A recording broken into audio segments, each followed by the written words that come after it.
Kalian boleh benci setengah mati sama kelakuan tengilnya. Kalian boleh sebut dia badut yang cuma modal beruntung. Tapi malam ini, sepak bola kembali berlutut di hadapan satu fakta tak terbantahkan. Emiliano Dibu Martinez adalah jimat kemenangan paling gila dalam sejarah sepak bola modern. 7 final karir profesional, 7 kali angkat trofi, 0 kekalahan. 7 out of 7. Statistik macam apa ini? Ini bukan lagi soal taktik bos. Ini murni sihir hitam di bawah Mister Gawang. Tapi tunggu dulu, cerita malam ini bukan cuma tentang Dibu. Ini tentang sebuah klub legendaris dari Birmingham yang selama 44 tahun hidup dalam bayang-bayang kejayaan masa lalu. 44 tahun bro, waktu yang cukup untuk melihat bayi lahir sampai punya anak cucu. Selama itu fans Aston Villa dipaksa buka puasa gelar Eropa. Tapi di Istanbul kemarin, takdir berkata lain. Freiburg diajar tanpa ampun 3 gol tanpa balas. Aston Villa resmi jadi kampion Europa League 2025-2026. Bagaimana mungkin klub yang beberapa tahun lalu masih mengap-ngap di kasta Championship Inggris tiba-tiba bisa merajai benua biru? Jawabannya ada pada satu pria berwajah dingin yang punya paspor khusus sebagai pemilik sah kompetisi ini, Don Unai Emery. Kalau kalian pikir Real Madrid punya DNA Liga Champions, maka Unai Emery adalah perwujudan hidup dari DNA Europa League. 5 trofi dengan 4 klub berbeda. Gila kan? Pertanyaannya, apakah kesuksesan ini cuma kebetulan taktik? Atau ada konspirasi takdir yang sudah digariskan untuk Los Villanos? Mari kita bedah sampai ke akar-akarnya.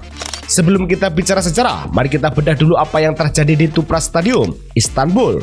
Aston Villa menang telak 3-0 tanpa memberikan napas sedikit pun untuk wakil Jerman tersebut. Villa memimpin 2 gol di babak pertama lewat gol Youri Tielemans dan Emiliano Buendia. 1 gol ditambah lagi pada babak kedua oleh Morgan Rogers. Sebuah dominasi mutlak yang membuat Piala Europa League musim ini terlihat sangat layak mendarat ke Birmingham. Untuk Aston Villa, ini adalah gelar Eropa kedua sepanjang sejarah mereka sejak memenangkan Champions League tahun 1982 lalu.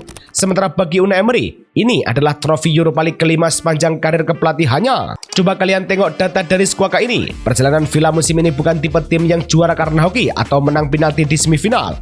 Dari seluruh laga, mereka babat 13 kemenangan, cuma sekali imbang dan hanya 2 kali kalah. Lini serangnya nggak ada obat. 31 gol sukses mereka sarangkan ke gawang lawan.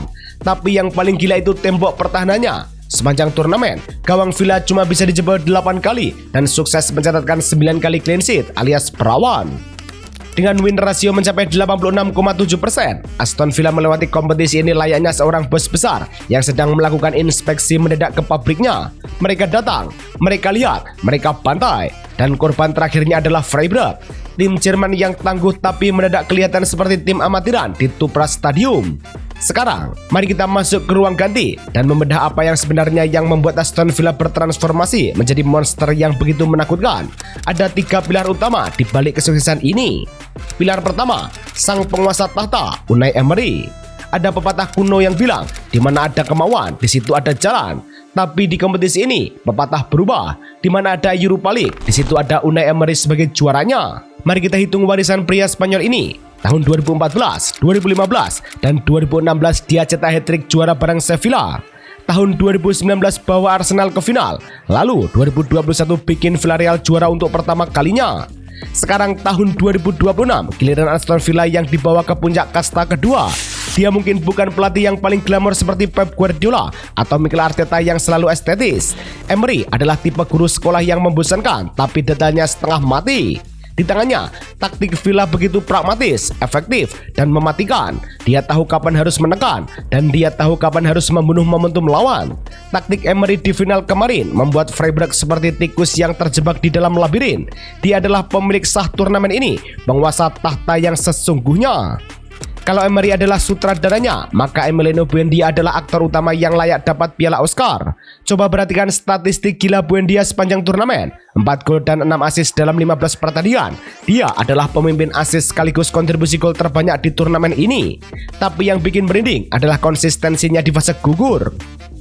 Dia mencetak gol dan assist di perempat final melawan Bologna, melakukan hal yang sama di semifinal melawan Nottingham Forest, dan melengkapinya dengan 1 gol plus 1 assist di partai final melawan Freiburg. Gelar MVP final adalah harga mati yang tak bisa ditawar. Pemain nomor 10 asal Argentina ini membuktikan bahwa tubuh mungil bukan halangan untuk mendominasi Eropa. Lalu, apa yang membuat tim ini punya mentalitas keras baja? Jawabannya ada di bawah Mister Gawang, Dibu Martinez. Tangisan Dibu di akhir laga kemarin bukan cuma sekedar air mata bahagia, itu adalah pelepasan beban. Dia sudah memenangkan segalanya bersama tim nasional Argentina, Copa America, Finalissima, hingga Piala Dunia. Tapi di level klub, dia selalu dianggap sebagai pelapis di Arsenal. Dibuang ke sana kemari, baru bersama Aston Villa, dia menjadi kapten tanpa ban, menjadi figur, dan menjadi benteng terakhir yang tak tergoyahkan. Dibu membuktikan itu di saat orang lain mencemoohnya karena aksi tariannya yang provokatif. Dia menjawab dengan clean sheet demi clean sheet. Ketika peluit akhir berbunyi, melihat Dibu menggendong Unai Emery di pundaknya di depan ribuan fans di Istanbul adalah salah satu momen paling ikonik dalam sejarah sepak bola.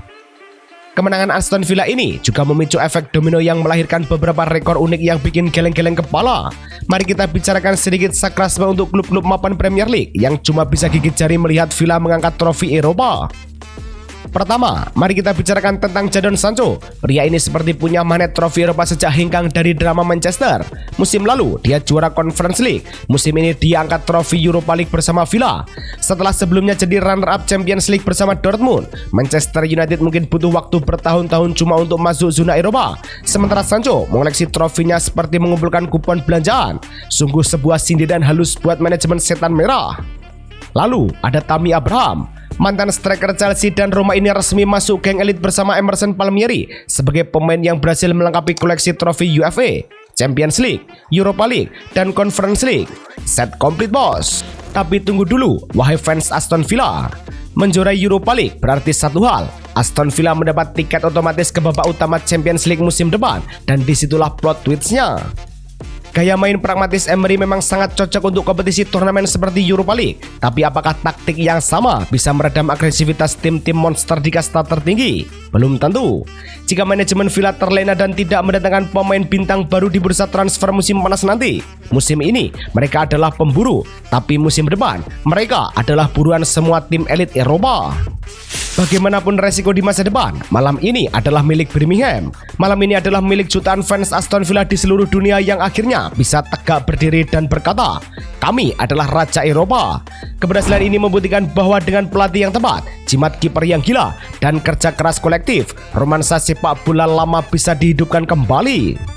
Unai Emery telah menegaskan tahtanya sebagai Raja Europa League yang sah, dan Dibu Martinez membuktikan bahwa ketenggelannya sebanding dengan kualitas magisnya di bawah Mister. Tulis opini kalian di bawah, jangan lupa klik tombol like, share video ini, dan pastinya subscribe biar gak ketinggalan cerita emosional sepak bola lainnya. Saya pamit, sampai jumpa di video berikutnya. Up the Villa!